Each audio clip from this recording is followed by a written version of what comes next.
Hello friends, welcome to just creative world. ഇന്നത്തെ recipe നല്ല tasty ആയിട്ടുള്ള ഒരു അപ്പമാണ്. റവ വെച്ചിട്ടാണ് നമ്മളിത് ഉണ്ടാക്കുന്നത്. ഇത് കറിയൊന്നുമില്ലെങ്കിലും തന്നെ കഴിക്കാൻ നല്ല ടേസ്റ്റാണ്. കുട്ടികൾക്കൊക്കെ ടിഫിൻ ബോക്സിൽ കൊടുത്തുവിടാൻ നല്ലൊരു ഐറ്റം കൂടിയാണിത്. ഇത് പൊട്ടിക്കുന്നത് കാണുമ്പോഴേ അറിയാം, നല്ല സോഫ്റ്റാണ്, അതേപോലെ തന്നെ നല്ല ടേസ്റ്റുമാണ് കഴിക്കാനായിട്ട്. ഇതിൻ്റെ ഉൾഭാഗമൊക്കെ കാണുമ്പോൾ അറിയാം, നല്ല സ്പോഞ്ചി ആയിട്ടുള്ള ഒരു അപ്പം കൂടിയാണിത്. അപ്പം നമ്മൾക്ക് നോക്കാം ഇതെങ്ങനെയാണ് ഉണ്ടാക്കുന്നതെന്നുള്ളത്. അതിനായിട്ട് മിക്സിയുടെ ഒരു വലിയ ജാർ എടുത്തിട്ടുണ്ട്. അതിനകത്തോട്ട് ആദ്യമേ തന്നെ 1 കപ്പ് ചെറിയ ചൂടുവെള്ളമാണ് ഒഴിച്ചു കൊടുക്കുന്നത്. നമ്മൾക്ക് ഇതിനകത്തോട്ട് 2 കപ്പ് ചൂടുവെള്ളം വേണ്ടി വരും. 2 കപ്പും കൂടെ ആദ്യമേ തന്നെ ഒഴിച്ചു കൊടുത്താൽ ചിലപ്പം വെള്ളം കൂടിപ്പോവും.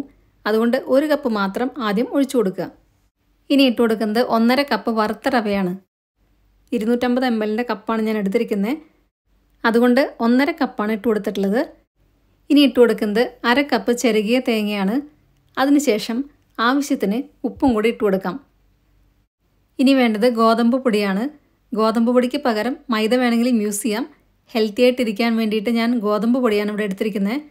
3 ടേബിൾ സ്പൂൺ ഇട്ട് കൊടുക്കുന്നുണ്ട്. അതിനുശേഷം നമ്മൾ നേരത്തെ മാറ്റി വെച്ച 1 കപ്പ് ചൂടുവെള്ളം കൂടി ഉണ്ടായിരുന്നു. അതൊന്ന് കുറച്ചും കൂടി ഒഴിച്ചു കൊടുക്കുന്നുണ്ട്. ഇപ്പോഴും മുഴുവനായിട്ട് ഒഴിച്ചു കൊടുത്തിട്ടില്ല, 1/4 ഭാഗം മാറ്റി വെച്ചിട്ടുണ്ട്. ഇനി ഇട്ട് കൊടുക്കുന്നത് ഈസ്റ്റാണ്. 3/4 ടീസ്പൂൺ ഈസ്റ്റാണ് ഞാൻ എടുത്തിട്ടുള്ളത്. ഇനി ഇതെല്ലാം കൂടെ നല്ലപോലെ ഒന്ന് ഇളക്കി കൊടുക്കുക. കുറച്ചും കൂടെ വെള്ളം വേണ്ടി വരും. നമ്മൾ കുറച്ച് വെള്ളം മാറ്റി വെച്ചിട്ടുണ്ട്. ഞാനിനി അതും കൂടെ ഒഴിച്ചു കൊടുക്കാൻ പോവാണ്. എന്നിട്ടിത് ഒന്നും കൂടെ ഒന്ന് ഇളക്കിയെടുക്കുക. ഞാനിപ്പം 2 കപ്പ് ചെറിയ ചൂടുവെള്ളം മുഴുവനായിട്ട് ഒഴിച്ചു കൊടുത്തിട്ടുണ്ട്. ഇനി ഇതെല്ലാം കൂടെ നല്ലപോലെ ഒന്ന് ഇളക്കിയെടുക്കുക. ഇനി നമ്മൾക്ക് ഇതിനകത്തോട്ട് 2 ചെറിയ ഉള്ളിയും കൂടെ ആവശ്യമുണ്ട്.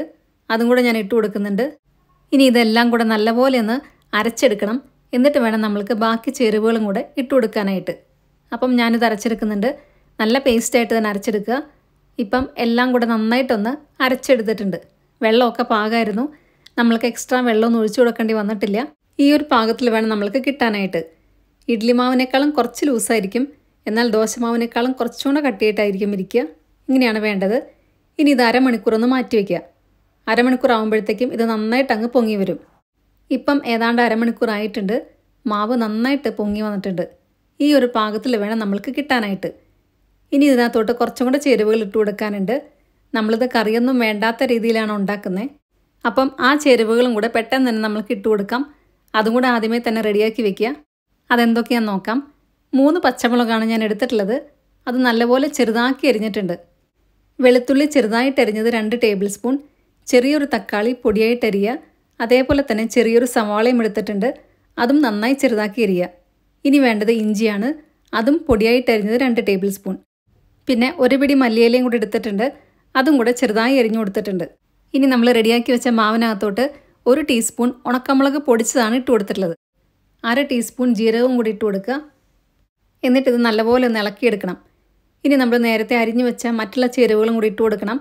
അതും കൂടെ നമ്മൾക്ക് ഓരോന്നായിട്ട് ഇട്ട് കൊടുക്കാം. എന്നിട്ട് ഇതെല്ലാം കൂടെ നന്നായിട്ടൊന്ന് മിക്സാക്കി എടുക്കണം. നല്ലപോലെ പൊടിയായിട്ട് അരിഞ്ഞ സവാളയും തക്കാളിയും ഇട്ട് കൊടുത്തിട്ടുണ്ട്.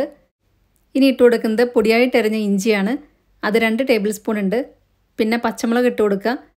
എരിവ് കൂടുതൽ വേണമെന്നുള്ളവർക്ക് കുറച്ചും കൂടെ പച്ചമുളക് ഇട്ട് കൊടുക്കാം. മല്ലിയിലയും കൂടി ഇട്ട് കൊടുക്കുക. എന്നിട്ട് നമ്മൾക്കിനി വെളുത്തുള്ളിയാണ് ബാക്കിയുള്ളത്, അതും കൂടി ഇട്ട് കൊടുത്തിട്ടുണ്ട്. ഇനി ഇത് എല്ലാം കൂടെ നന്നായിട്ടൊന്ന് ഇളക്കിയെടുക്കണം. നമ്മൾക്കിത് ഇനി റെസ്റ്റ് ചെയ്യാൻ വെക്കേണ്ട ആവശ്യമൊന്നുമില്ല. എല്ലാം കൂടെ ഒന്ന് മിക്സാക്കി എടുത്തതിന് ശേഷം പെട്ടെന്ന് തന്നെ നമുക്ക് ഉണ്ടാക്കാനായിട്ട് സ്റ്റാർട്ട് ചെയ്യാം. ഇപ്പം ഞാൻ നല്ലപോലെ ഇളക്കിയെടുത്തിട്ടുണ്ട്. ഈ സമയത്ത് തന്നെ നമ്മൾക്കിത് ഉണ്ടാക്കാനായിട്ടുള്ള പാനും കൂടെ അടുപ്പത്ത് വയ്ക്കാം. ചെറിയ തീയിൽ വേണം ആദ്യം വെക്കാനായിട്ട്. ഇപ്പം നമ്മളുടെ ബാറ്റർ എല്ലാം റെഡി ആയിട്ടുണ്ട്. ഞാനിത് ഉണ്ടാക്കാനായിട്ട് സ്റ്റാർട്ട് ചെയ്യാണ്. നോൺ സ്റ്റിക്ക് ആണെങ്കിൽ നമ്മൾക്ക് ഇതിനകത്ത് എണ്ണ തേച്ച് കൊടുക്കേണ്ട ആവശ്യമില്ല. അതുകൊണ്ട് ഞാനിവിടെ എണ്ണ തേച്ച് കൊടുക്കുന്നില്ല. നേരെ മാവ് ഒഴിച്ച് കൊടുക്കുകയാണ് ചെയ്തിട്ടുള്ളത്. നോൺ സ്റ്റിക്ക് അല്ല എങ്കിൽ കുറച്ച് എണ്ണയൊന്ന് തേച്ച് കൊടുത്തതിന് ശേഷം വേണം നമ്മൾക്ക് മാവ് ഒഴിച്ചു കൊടുക്കാനായിട്ട്. ഇനി ഇതൊന്ന് വേവാനായിട്ട് കുറച്ച് നേരം ഒന്ന് അടച്ചു വയ്ക്കാം. നമ്മളിത് മറിച്ചിട്ട് കൊടുക്കുന്നില്ല, അതുകൊണ്ടാണ് ഇത് അടച്ചു വയ്ക്കുന്നത്. പെട്ടെന്ന് തന്നെ ഇത് വെന്ത് കിട്ടും. 3-4 മിനിറ്റ് മതി ഇത് വേവാനായിട്ട്. ചെറിയ തീയിലാക്കി വയ്ക്കുക. ഇപ്പം എല്ലാം നല്ലപോലെ വെന്ത് കഴിഞ്ഞിട്ടുണ്ട്. ഞാനിതിൻ്റെ മുകളിൽ കുറച്ച് നെയ്യൊന്ന് തേച്ച് കൊടുക്കുന്നുണ്ട്. ഇത് ഓപ്ഷണലാണ്. ഇത് വേണ്ടാന്നുള്ളവർക്ക് ഈ സ്റ്റെപ്പ് സ്കിപ്പ് ചെയ്യാം. നെയ്യ് തേച്ച് കൊടുത്തു കഴിഞ്ഞാൽ കുറച്ചും കൂടെ ടേസ്റ്റ് ആയിരിക്കും കഴിക്കാനായിട്ട്. നല്ലൊരു ഫ്ലേവർ ഉണ്ടായിരിക്കും.